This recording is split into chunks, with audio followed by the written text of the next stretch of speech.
Hi guys, happy Craftmas. Welcome, welcome, welcome. So for today there's no actual craft. Today I thought I would go over some design space basics, kind of like design space 101. So I'll start at the very beginning. So today basically what I'll cover is I'll just do a quick intro to design space. I'll show you how to create excuse me, create a new project. I'll go over the different, I'm calling them like bars on your canvas. So there's different like toolbars. So I'll go over the left bar, the top bar, and the right bar. I'll go over how to make a text box, how to insert an image, how to insert a shape, how to upload an image, and then how do we actually make what we have on our canvas. So let's get started.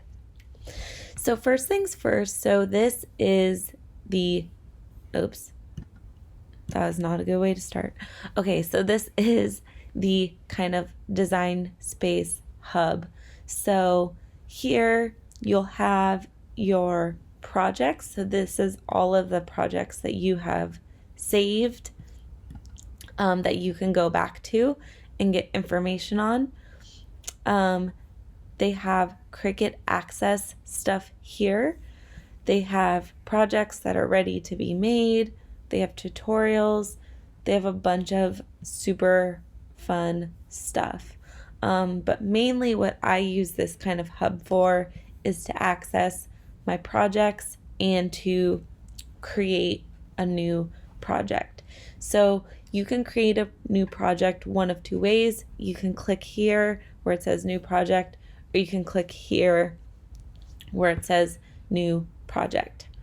So we'll click up here, and now basically we're here where we can make our new project. So this is what Design Space calls a canvas. So basically it's a blank canvas we can start to work from.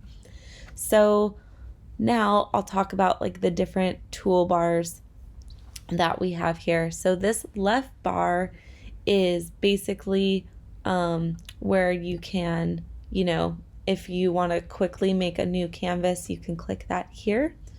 There's also this feature where it has templates. So like if you are wanting to make, a dishwasher, that is really random. But let's say you're wanting to make a t-shirt and you kind of want to get an idea for what your image is going to look like on your t-shirt. You can select it and it tells you that they're for reference only. It's not actually going to be saved to your project, so this won't actually cut out, obviously.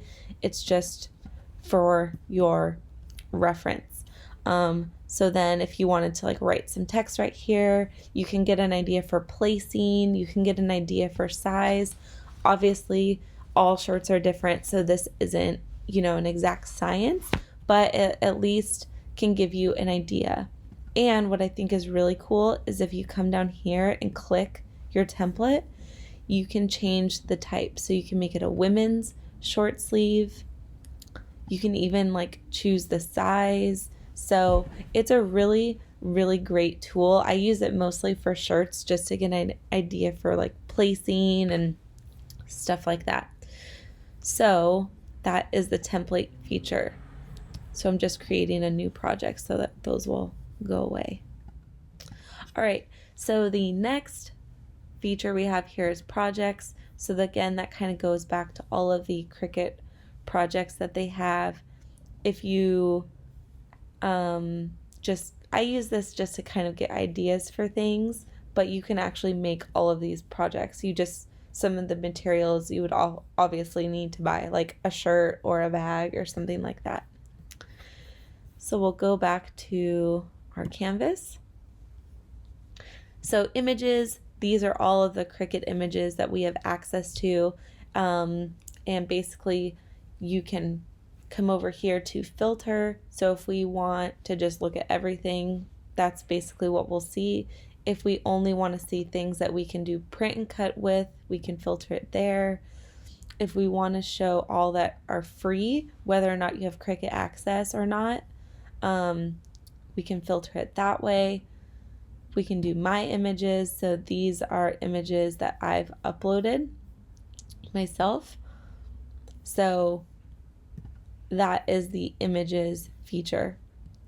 So we'll go back to our canvas. So the two or three things I probably use the most here are the images, text box, and shapes. Actually, I upload quite a bit too. So these four are the main ones I use.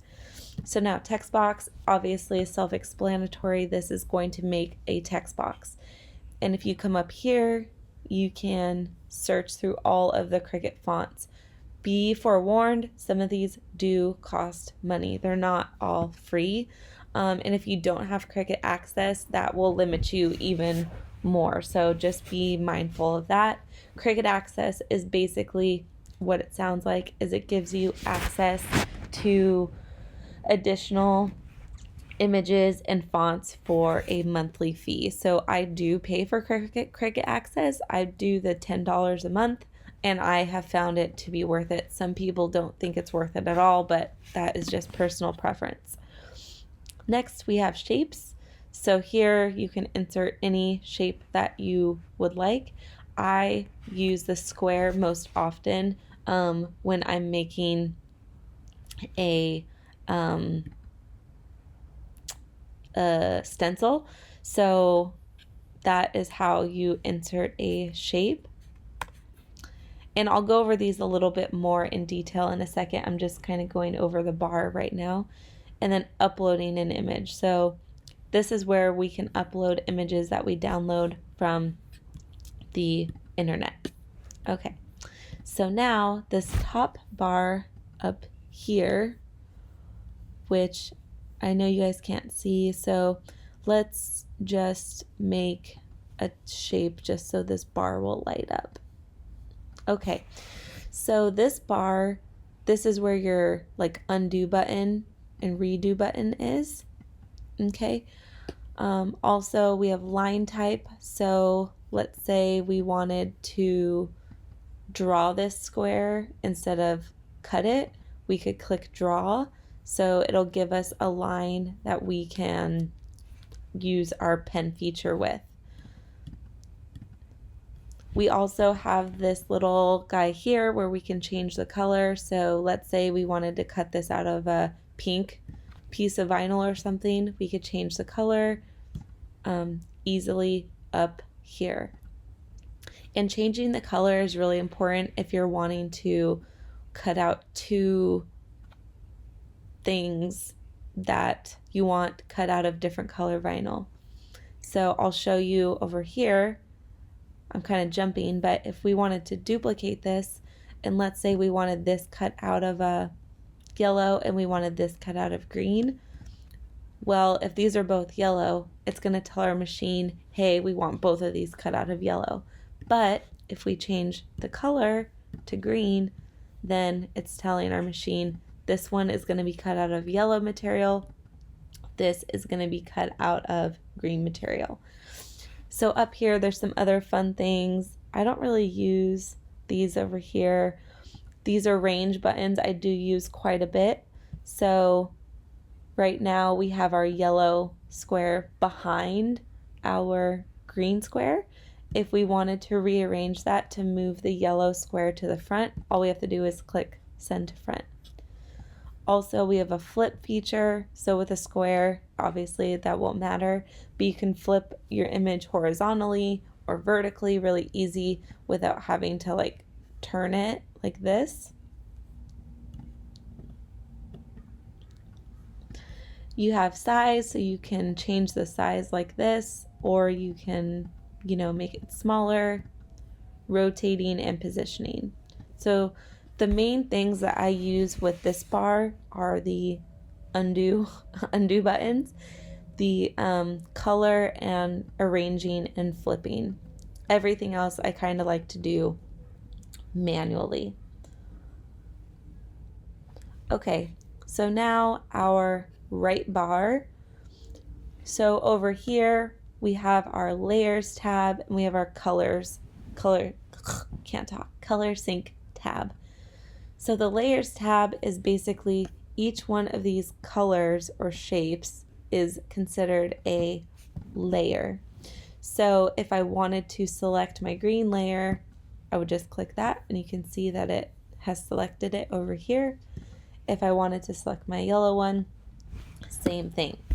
These little eye things over here, if you click on the eye, it will hide and unhide your image. So like, let's say I just wanted to work with just this yellow one and this green one. I didn't want to delete, I just want to hide it. All I would have to do was click this little eye and it'll go away. And then to reappear, you just click it again. Super easy. And I kind of already showed you if we wanted to duplicate an image exactly without having to like come over here, make another square and try and manipulate it to get it to the exact same size. All we have to do is hit duplicate. Okay. Also, there's the delete button that obviously will just delete whatever you have selected. So the group and ungroup, I'll show you when I make a text box, but let's go over here to color sync because I just recently found out about this and it is like the coolest thing. So let's say we had, you know, a bunch of squares that were, you know, all different colors. We're just gonna haphazardly choose colors here. Okay, so let's come over here. So this is basically showing us all the different colors we have on our canvas right now. Let's say we wanted all of our squares to be green. Well, if, you know, this wouldn't take too much time, but to easily do that, all we need to do is just drag and drop our different layers. So this is going to make sure that all of our layers, all of our squares are the exact same shade of green. Okay, so now we have a bunch of green squares that we can play with if we wanted to. So that is the color sync feature. So some other things on this right bar that I'll go over as I'm kind of like now making text boxes and doing images. We have down here slice, weld, attach, flatten, and contour. So I'll show you each of those kind of as we go through this. So the next, I'll show you guys how to make a text box. So pretty simple. We're just going to click that and you can see we can start to create our text box. So it always automatically will default to this Cricut Sans font, which is like a basically just a really basic font. But of course you can choose any font that you want. If you want to get, you know, get crazy, they have some really fun stuff. But for now, we'll stick with the Cricut font. Also, if there's a font that you know that you want to use, like for example, confetti, you can type it in and it'll narrow down the search for you. You can also filter. So let's say we only wanted fonts that we can use our pens with that will write. We can filter it that way. All right, so I'm going to clear my filters. I'm just going to use the Cricut font just for this tutorial. All right, so when we make a text box, and these 4 little dials, I guess, buttons, are going to be on any text box or image or shape that you make. So the X obviously will get rid of whatever you have. This lock and unlock button is probably what I use the most. So right now it's locked, and you can see that because it's blue and it's like, you know, a little lock. If it is locked, we can only adjust the image with this little arrow button. We can only manipulate it one way.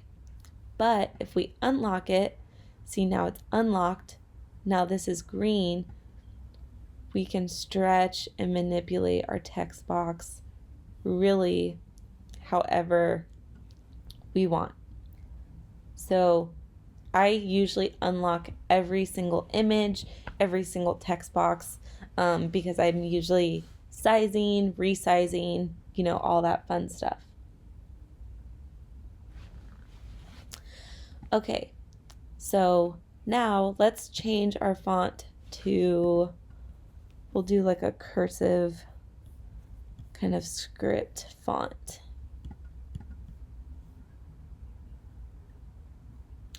All right, we'll do this affectionately yours font. So with this font, what I want to show is that with any script font you have, it will not write out immediately connected. In all script fonts, or most anyway, they're supposed to, you know, look like cursive, so they're all supposed to be connected. And this is when people are first starting, myself included, this is one of the biggest mistakes that I see, is that they're not connecting these letters. And so they're just cutting them out like this, which is perfectly fine if that's what you like, but they are meant to be connected. So to do that, we'll come over here, and this is where we'll click our ungroup. So right now, this is one big piece of text we can't do much with. Once we click ungroup, you can see it breaks every single letter down now into an individual letter. It's not all connected. So you can see now we can move each letter around. So for cursive or for script fonts, we want to move everything just so it's barely touching, or not barely, but you know, touching.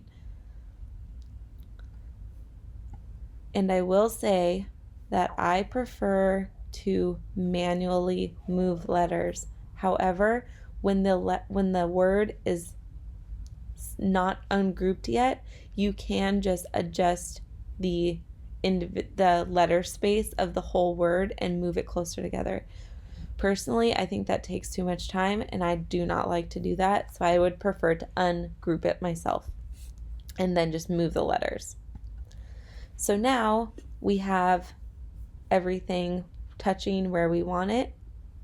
But if I were to go make this right now, it would separate all of my letters and make them look like alphabet soup.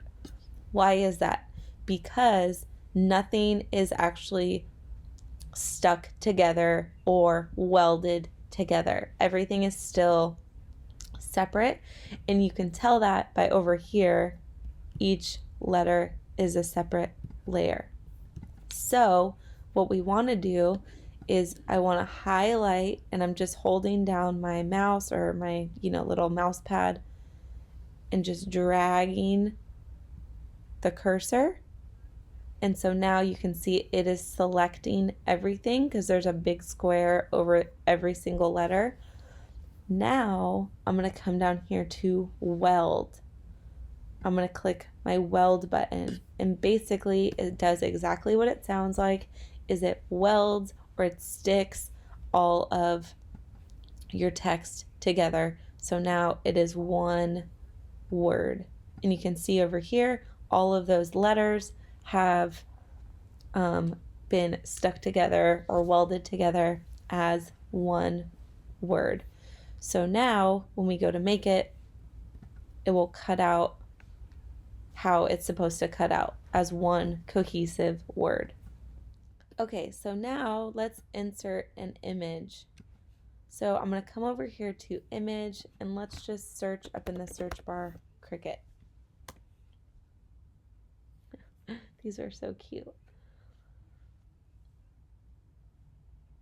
All right, we'll do this image. So to insert an image, all you have to do is click on the image, and you can see right down here, it shows you what you're going to put on your mat. So you can actually select multiple things, and you see it all gets added down there. So you can insert multiple images at a time. And if you're like, actually, I don't really want that image, you can just X out of it. So we'll insert our images to our mat.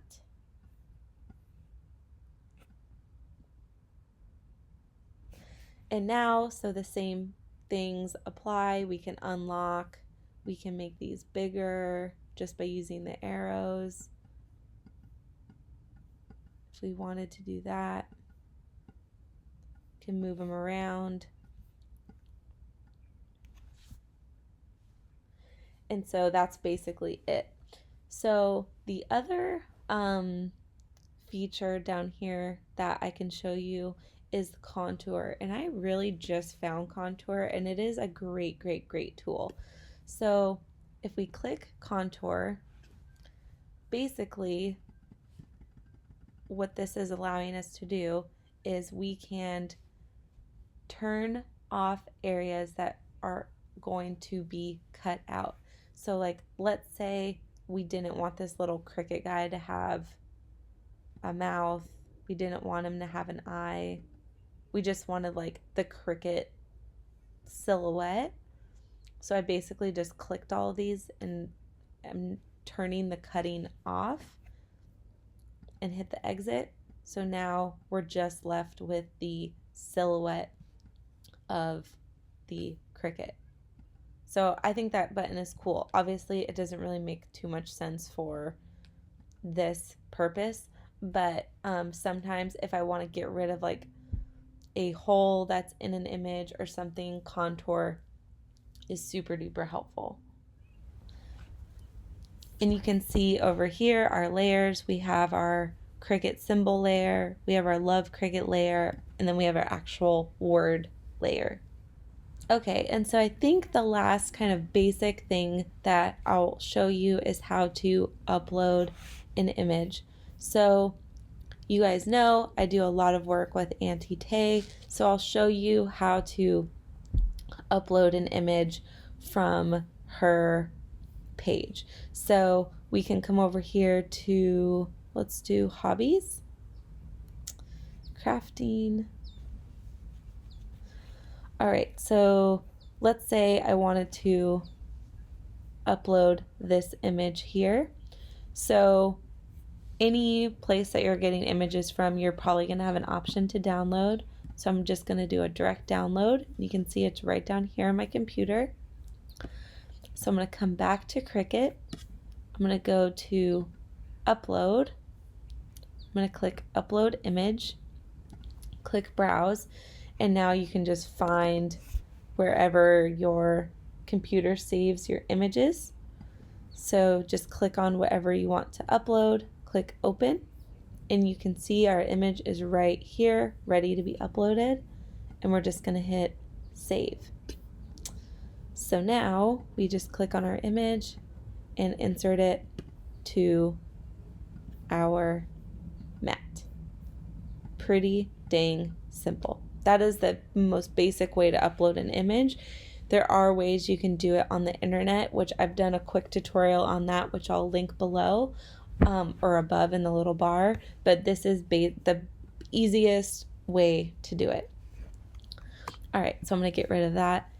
So now basically, if this is what everything you wanted to cut out, you would just come over here to make it, and it's going to show you the different mats that you are going to need. And when I say different mats, basically this is telling your machine you're going to cut something out on, black material. So this is, black cardstock or whatever. Do you necessarily have to use the exact color that this is telling you to use? Absolutely not. If I change my mind at the last minute and I'm like, I really want to cut this out on yellow, put a piece of yellow down. Your Cricut is not going to know or care.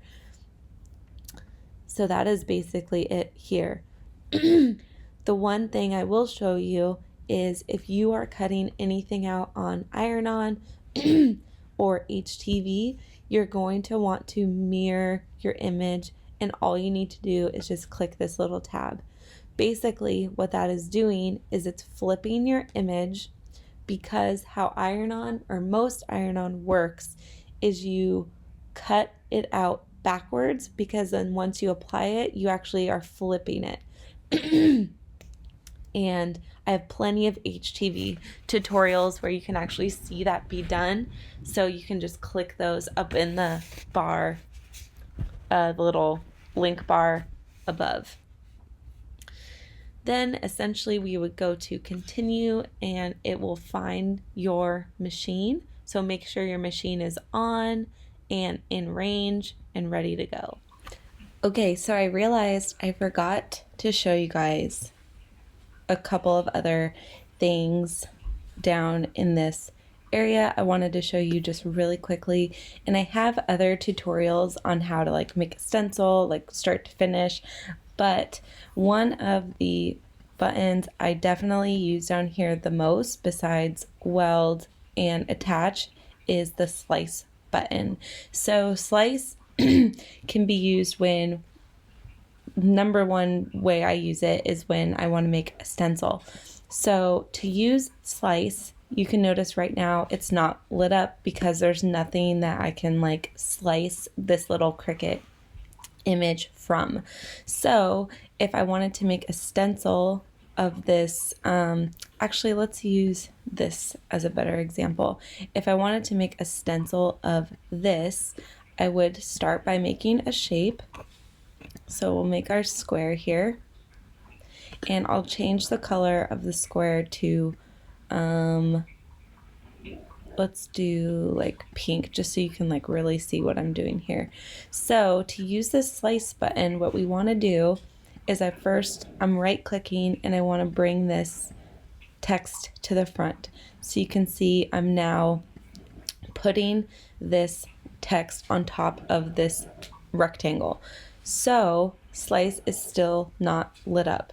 So if I wanted to slice this out of this rectangle, all I would do is I'm holding down my mouse, and I'm just dragging and highlighting both the text and the rectangle. Now you can see that our slice button is lit up. So now we can slice this word out of the rectangle. So all we do is click slice. So basically you're going to move away your original text, and then you're going to move away the text that I guess it sliced out of the rectangle, and now you're left with your sliced stencil. So now you basically have your stencil. Okay, and so the last thing I'll show you is how to, I know I've said like the last thing I'm going to show you probably like 100 times by now, but I'm jumping back in because there's two things I forgot, is this flatten button. So flatten, in my opinion, I feel like it's used when you have an image that is meant to be cut out or multiple layers, and you want to basically flatten it into one image, and it'll make it a printable image. So I'll show you what I mean. So let's go to images here, and let's find something that we can tell has like a lot of layers that's not already a print and cut. So see, like let's see, so like this here has this little printer guy, so that means it's already like a print and cut image. So let's take this little sushi and we'll insert it to our mat. And so we can see just by looking at our layers over here, we have our peach layer, like what is that, salmon layer, white, black, etc. So basically this would all, if we wanted to keep this as a cut image, like it says right here, these all would be cut out as individual layers, which is fine and definitely doable. But let's say I was like, I really just want to print this out. I don't want to worry about layering. I want to print it out on some printable HTV, for example, or printable vinyl, for example. I could come over here and see now our flatten button is lit up, and I can click flatten. And now it's basically making this a printable image. And you can see over here, all of our layers went away. So it's telling us it's going to print the image, and then it'll cut the image out. So basically it'll print all of this how it shows here, and then it'll cut the outline. So if we go to make it, you can see this is going to be our print then cut piece of our project. So this would, if we hit continue, I'm not connected to my Cricut right now, but if we did, see, we would send this to our printer and then go from there. And I have a print then cut tutorial that I'll link above in the search bar, but I wanted to jump back on and show you guys what the slice button did and also what the flatten button did, because I didn't originally show those. And those, slice is more often for me used than flatten, but I wanted you guys to know what that meant too. So I hope this was helpful. I hope you guys are enjoying Craftmas so far, and happy crafting!